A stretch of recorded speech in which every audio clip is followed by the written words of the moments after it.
Hello students, अनंत ज्ञान भाई सज्जन में आप सभी का हार्दिक स्वागत है। यदि आप इस चैनल पर नए हैं तो प्लीज लाइक, शेयर एवं सब्सक्राइब जरूर कर लीजिए। आज हम क्लास 12th पॉलिटिकल साइंस का चैप्टर 2 जिसका नाम है एक दल के प्रभुत्व का दौर, उससे संबंधित नोट्स पढ़ेंगे और उनके बारे में सविस्तृत रूप से चर्चा करेंगे। पिछली क्लास में मैंने आपको इस चैप्टर का जो पहला चैप्टर है, जो राष्ट्र निर्माण की चुनौतियां हैं, उसके संबंधित जो भी नोट्स थे और उसके क्वेश्चन आंसर हैं वे मैंने हल करवा दिए हैं। और इस चैप्टर में हम दूसरे चैप्टर के नोट्स पढ़ेंगे। तो जिसमें पहला है पॉइंट एक दलीय प्रभुत्व के दौर का अर्थ। अब जो इस चैप्टर का जो नाम है आपका कि एक दल के प्रभुत्व का दौर, उससे संबंधित मतलब जो बातें हैं, जो नोट्स हैं, वे सभी हम इसमें पढ़ेंगे। और उसका अर्थ है कि एक दलीय प्रभुत्व का मतलब है कि स्वतंत्रता के बाद केवल कांग्रेस पार्टी ही सत्ता में रही। कि जब हमारा देश आजाद हो गया तो उसके बाद में जो पार्टी थी वो प्रमुखतया रूप से थी कांग्रेस पार्टी। और उसके जो 1952 के पहले, 1957 के दूसरे और 1967 के तीसरे जो आम चुनाव थे उनमें उसे विशाल बहुमत मिला। कि जब मतलब स्वतंत्रता प्राप्ति के बाद में हमारे देश में जो चुनाव हुए, जो पहला चुनाव था वो 1952 में हुआ, दूसरा था 1957 में, और तीसरा था, इसमें प्रिंट में गलत लिखा हुआ है, 1967 से पहले 1962 में जो चुनाव में जो विशाल बहुमत मिला कांग्रेस पार्टी को। तो उससे मतलब जो कांग्रेस पार्टी थी वही, उसी का प्रभुत्व जमा रहा और वही अन्य पार्टियों में सबसे प्रमुख रूप से उभर कर आई। और उसके मुकाबले जो अन्य पार्टियां थी वे इतनी कमजोर थी कि वे कांग्रेस से प्रतियोगिता करके भी सत्ता में नहीं आ सकती थी। और इस स्थिति को एक दलीय प्रभुत्व का दौर कहा जाता है। अर्थात उस समय जब भारत की जो राजनीति थी उसमें कांग्रेस पार्टी ही सर्व प्रमुख पार्टी थी। नेक्स्ट पॉइंट है एकल आधिपत्य दल व्यवस्था। इसका अर्थ है कि जब एक ही दल निरंतर कुछ वर्षों तक सत्ता में बना रहता है तो उसे एकल आधिपत्य दल व्यवस्था कहते हैं। अर्थात जब इसका उदाहरण स्वरूप में आपको बताती हूँ कि स्वतंत्रता के बाद जब केवल कांग्रेस पार्टी ही सत्ता में रही तो उसने 1952, 1957 और 1962 के जो 3 आम चुनाव हुए थे उसमें उसे विशाल बहुमत मिला। और उसकी मतलब जो सत्ता थी वो इतने वर्षों तक उसी की रही। और उसके मुकाबले जो अन्य पार्टियां थी वे कमजोर थी और उससे मतलब चाह कर भी वे मुकाबला नहीं कर सकती थी और सत्ता में नहीं आ सकती थी। इस प्रकार जब 1952 से लेकर 1967 तक एक ही दल का अर्थात कांग्रेस का जो प्रभुत्व बना रहा उसे ही एकल आधिपत्य दल व्यवस्था कहते हैं।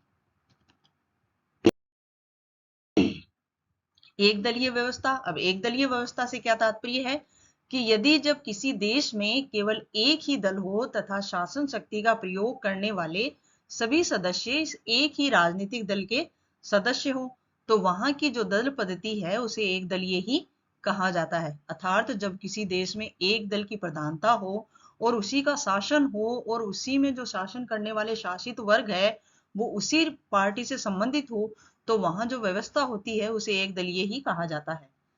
किसी देश की दल व्यवस्था उस समय एक दलीय व्यवस्था कहलाती है जब वहां किसी एक दल विशेष का सबसे अधिक प्रभाव हो तथा सत्ता पर उसकी पकड़ मजबूत हो। अन्य राजनीतिक दल अस्तित्व में तो होते हैं लेकिन उस विशेष दल की तुलना में उनकी शक्ति नगण्य होती है, अर्थात वे बहुत छोटे और कमजोर होते हैं। संपूर्ण देश में किसी दल विशेष का प्रभाव होता है और इस दृष्टि से अन्य दल बहुत ही पिछड़े होते हैं और यही एक दलीय व्यवस्था कहलाती है। बहुदलीय व्यवस्था का अर्थ है अर्थात जब किसी राजनीतिक तंत्र में किसी एक दल अथवा दो दल के बजाय कई दलों की उपस्थिति तथा इन सभी दलों के द्वारा सत्ता प्राप्ति के प्रयत्न करना। अर्थात जो बहुदलीय व्यवस्था का सबसे महत्वपूर्ण उदाहरण हमारा भारत ही है क्योंकि यही हमारे देश में बहुदलीय व्यवस्था का वर्तमान में प्रचलन है। बहुदलीय व्यवस्था वह राजनीतिक व्यवस्था है जिसमें बहुत से राजनीतिक दल राष्ट्रीय स्तर पर चुनाव में भाग लेते हैं तथा सभी दल पृथक रूप या गठबंधन के रूप में सरकारी विभागों पर नियंत्रण की क्षमता रखते हैं। लोकतंत्र। अब लोकतंत्र से क्या तात्पर्य है कि शासन की वह प्रणाली जिसमें जनता स्वयं प्रत्यक्ष रूप से या अप्रत्यक्ष रूप से अपने प्रतिनिधियों द्वारा संपूर्ण जनता को हित को ध्यान में रखकर शासन करती है, इसे प्रजातंत्र या जनतंत्र भी कहा जाता है। अर्थात साधारण शब्दों में होता है जनता का जनता के लिए जनता के ऊपर किया गया शासन, वही लोकतंत्र कहलाता है। लोकतंत्र को प्रतिनिधि शासन क्यों कहा जाता है? क्योंकि इसमें जनता अपनी शक्ति और अपने मत उससे अपनी बुद्धि और अपने ज्ञान के जरिए जो निर्वाचित प्रतिनिधियों को चुनती है और जिन्हें मतलब जो अपनी शक्ति उन प्रतिनिधियों को सौंप देती है, तो जो अपने निर्वाचकों के हित में रक्षा करते हैं और उनके प्रति उत्तरदायी होते हैं।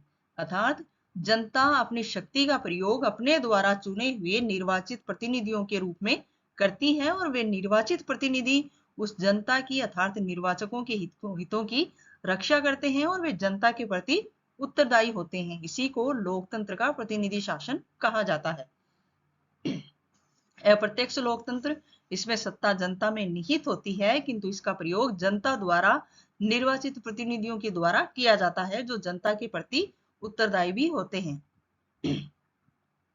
भारत में चुनाव आयोग का गठन एवं प्रथम चुनाव आयुक्त एवं इसके कार्य, अर्थात जब भारत में स्वतंत्रता प्राप्ति के बाद में चुनावों की व्यवस्था की गई तो उसके लिए एक आयोग का गठन किया गया जिसे चुनाव आयोग का नाम दिया गया। भारत में चुनाव आयोग का गठन जनवरी 1950 में हुआ और इस आयोग के जो पहले चुनाव आयुक्त थे उसका नाम है सुकुमार सेन। भारत का जो चुनाव आयोग है एक स्वायत्त संवैधानिक निकाय है और यह संविधान के अनुच्छेद 324 के अंतर्गत कार्यरत किया गया है। अर्थात जब संविधान की संरचना हुई उसी समय इस आयोग की स्थापना का जो संरचना है, जो रूपरेखा है वो तैयार कर ली गई थी और जो संविधान का अनुच्छेद 324 है वो इससे संबंधित है, उसके जरिए ही चुनाव आयोग की गठन की व्यवस्था की गई है। यह आयोग लोकसभा, राज्यसभा, विधानसभाओं, विधान परिषदों, राष्ट्रपति पद एवं उपराष्ट्रपति पद की चुनावी व्यवस्था भी करता है।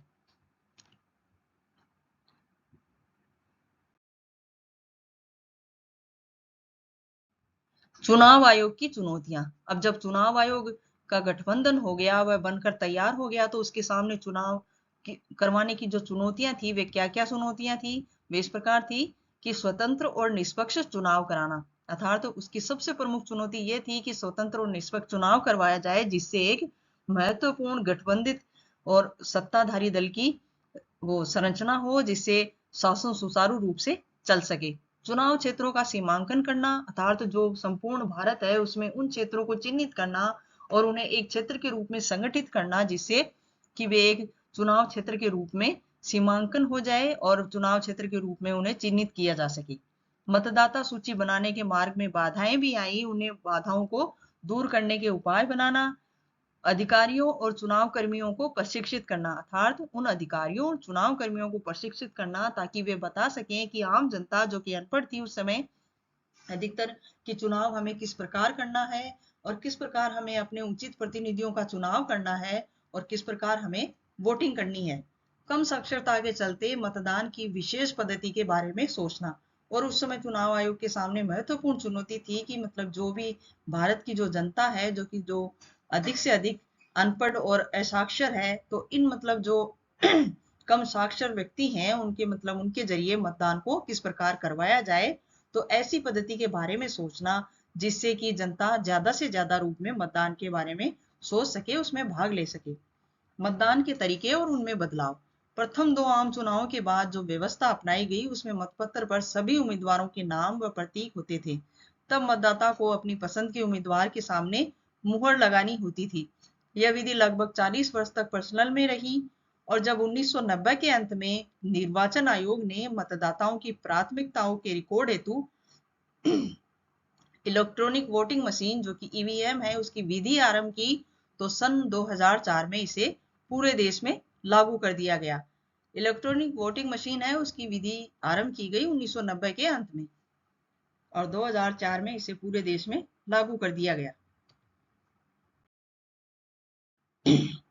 अब निर्वाचन व्यवस्था में सुधार, मतलब जो स्वतंत्रता प्राप्ति के बाद में जो चुनाव हुए थे उनके बाद में जो निर्वाचन व्यवस्था बनी और किस प्रकार मतलब जब दशक बदलते गए और जो चुनाव होते गए उनमें निर्वाचन व्यवस्था में भी सुधार हो गया।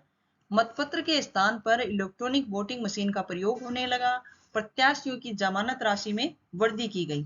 2 से अधिक चुनाव क्षेत्रों में चुनाव लड़ने पर प्रतिबंध लगाया गया, अर्थात एक प्रत्याशी 2 से अधिक चुनाव क्षेत्रों से चुनाव नहीं लड़ सकता था। और चुनाव प्रचार की जो अवधि थी पहले 21 दिन उससे घटाकर 14 दिन कर दिया गया। अब भारत का पहला जो आम चुनाव था 1952 में हुआ। इस समय जब अक्टूबर 1951 से लेकर फरवरी 1952 तक प्रथम आम चुनाव हुए, उस वक्त देश में 17 करोड़ मतदाता थे। कितने थे? 17 करोड़ मतदाता। इन्हें 3200 विधायक और लोकसभा के लिए 489 सांसद चुनने थे। इन मतदाताओं में महज 15% ही लोग साक्षर थे। इस कारण चुनाव आयोग को मतदान की विशेष पद्धति के बारे में सोचना पड़ा।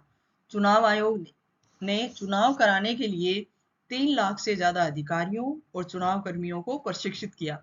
कि जब भारत का जब पहला आम चुनाव हुआ उसमें मतदाता कितने थे? 17 करोड़। और इन्हें कितने विधायक और सांसद चुनने थे? इन्हें 3200 विधायक और लोकसभा के लिए 489 सांसद चुनने थे।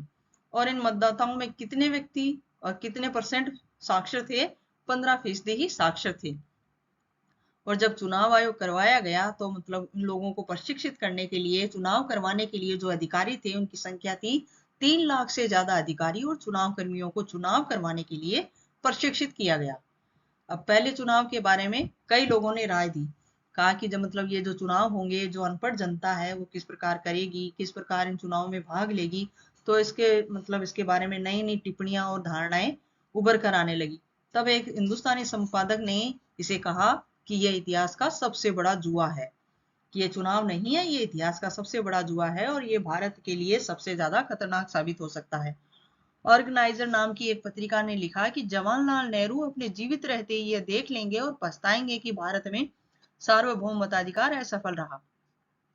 इंडियन सिविल सर्विस के एक अंग्रेज नुमाइंदे का दावा था कि आने वाला वक्त और अब से कहीं ज्यादा जानकार दौर बड़े विस्मय से लाखों अनपढ़ लोगों के मतदान की यह बेहुदा नौटंकी देखेगा। मतलब जो पहले जो आम चुनाव थे उन्हें करवाने का जब निर्णय लिया जवाहरलाल नेहरू ने, तो उसके बारे में अनेक सी आलोचनाएं हुई, टिप्पणियां हुई, लेकिन इन सब के बावजूद भी जवाहरलाल नेहरू जी ने इन चुनावों को करवाने का फैसला लिया।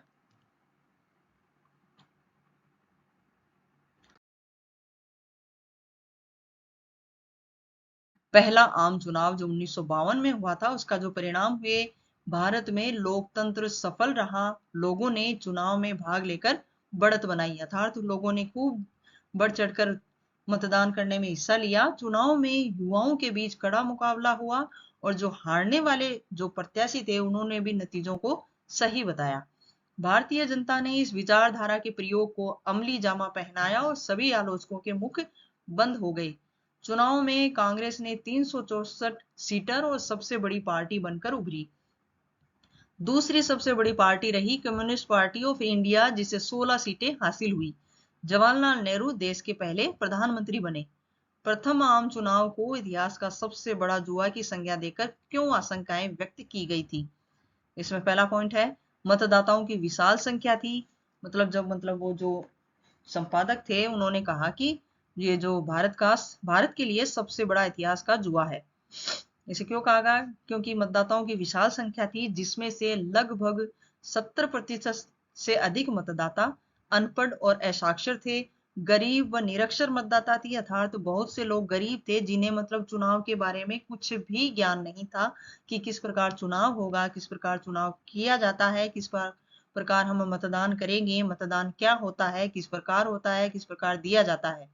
और चुनाव हेतु संसाधनों की कमी थी। उस समय भारत नया ही जल्द ही मतलब आजाद हुआ था, तो उस वक्त ऐसी टेक्नोलॉजी भी नहीं थी कि मतलब जल्द से जल्द ज्यादा से ज्यादा लोगों तक इसकी पहुंच और जानकारी पहुंचा दी जाए ताकि वे लोग चुनाव में बढ़ चढ़ कर हिस्सा लें।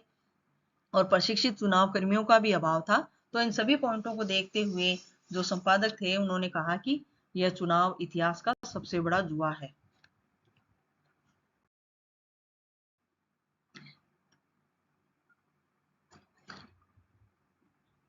इसी के साथ आप सभी के ये जो नोट्स हैं ये यहीं समाप्त होते हैं। इसका जो पहला पार्ट है जो एक दलीय प्रभुत्व का दौर, उसका पार्ट जो यहीं समाप्त होता है और अगले पार्ट के लिए आप सब तैयार रहना। तब तक के लिए अलविदा।